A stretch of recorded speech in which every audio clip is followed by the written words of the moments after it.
Hello, my name is Daniel Remington. This is my IR reading log for The Quest, Chapter 1, written by Daniel Yergin.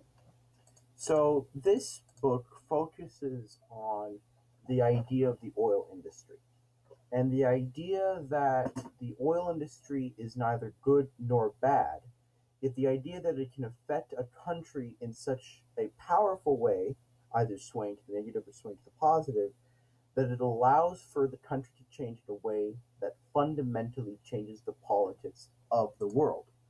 Now, although this seems somewhat extreme, if you look at historically, this is sort of what the oil industry has done.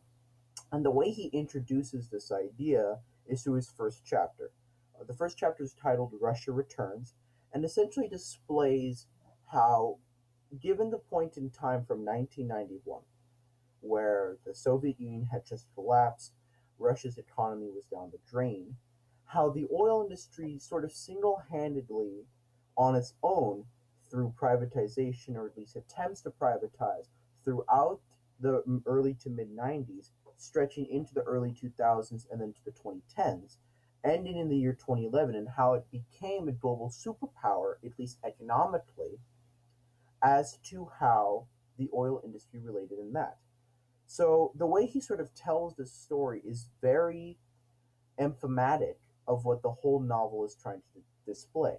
It starts in 1991 with Mikhail Gorbachev saying that this is the death of the Soviet Union, and that a few short days that the Soviet Union will no longer exist, and 5 days later, that's exactly what happened.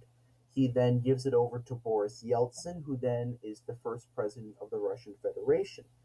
And this sort of shocked Russians. It was like, wow, this sort of actually didn't just shock Russians, it shocked the whole world that this global superpower in mere days was gone.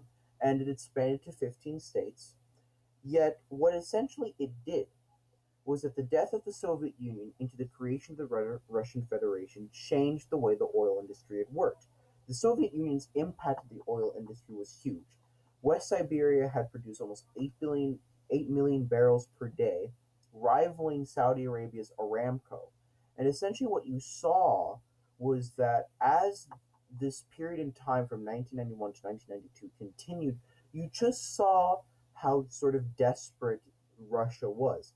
There was food shortages, major job losses, sort of outsourcing and want to go meet other people, and the oil industry was at the heart of that. It essentially caused a major rupture in the economic structure of the Soviet Union. When the Soviet Union died, there was no way for the oil company to come back, since all of the oil companies were run through unions and run through all of these things. All the workers were fired, and the unions had collapsed. So you ended up having no economy to stand on. And they mention a point from Igor Gaidar, who says that in 1992, the hard currency from oil exports stopped the growing food supply crisis, increased the import of equipment and consumer goods, and ensured a financial basis for the arms race and achievement of nuclear parity with the United States, and permitted the realization of such risky foreign policy actions as the war in Afghanistan.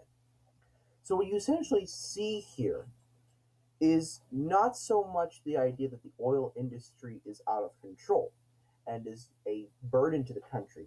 It's more that if it was replanned, if you were able to privatize the oil industry in such a way where it would actually work, then that's what they ended up, and that's what would end up working, and that's what they ended up doing. So throughout the mid 90s into the early 2000s, you sort of had this push to want to privatize and make everything vertically integrated.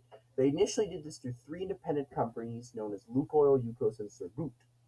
These companies were integral to Russia's reconstruction, and although there was violence through the mafias, you saw that these were very prosperous.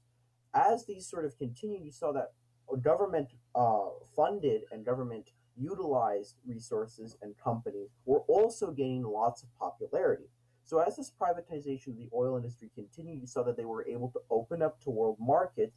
Exxon, Exxon and Shell were able to utilize them. And essentially, once Putin got into power, you sort of got this great economic gain.